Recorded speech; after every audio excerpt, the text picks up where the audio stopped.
আমাদের আজকে মেনু ডিম রান্না হবে। ডিমের আলু ভাজা হচ্ছে। এবার আমি ডিমটাকে ভেজে নেব।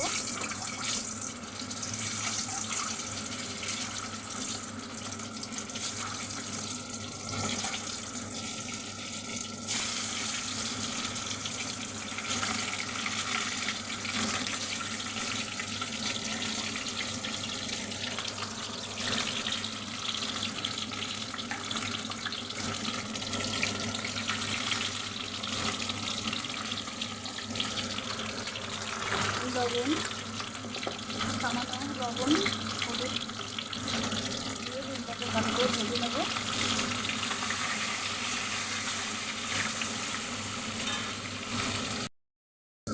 তেলের মধ্যে জিরে ফোড়ন নেব।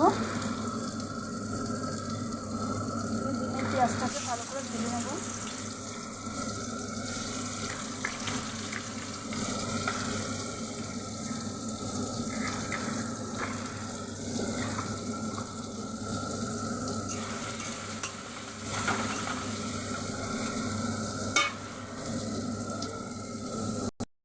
পেঁয়াজটা ভাজা হয়েছে, পেঁয়াজ আলু ভাজা হয়ে গেছে। এর মধ্যে আমি আদা বাটা, রসুন বাটা দিয়ে দিলাম,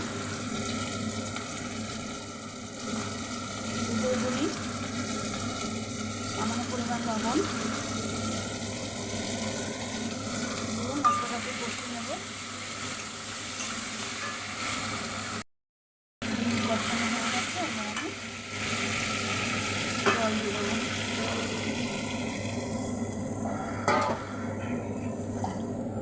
কিছুক্ষণ ফোটার পর আমি নামিয়ে ফেলবো। ডিমের ঝোল হয়ে গেছে, আমি এবার নামিয়ে ফেলবো।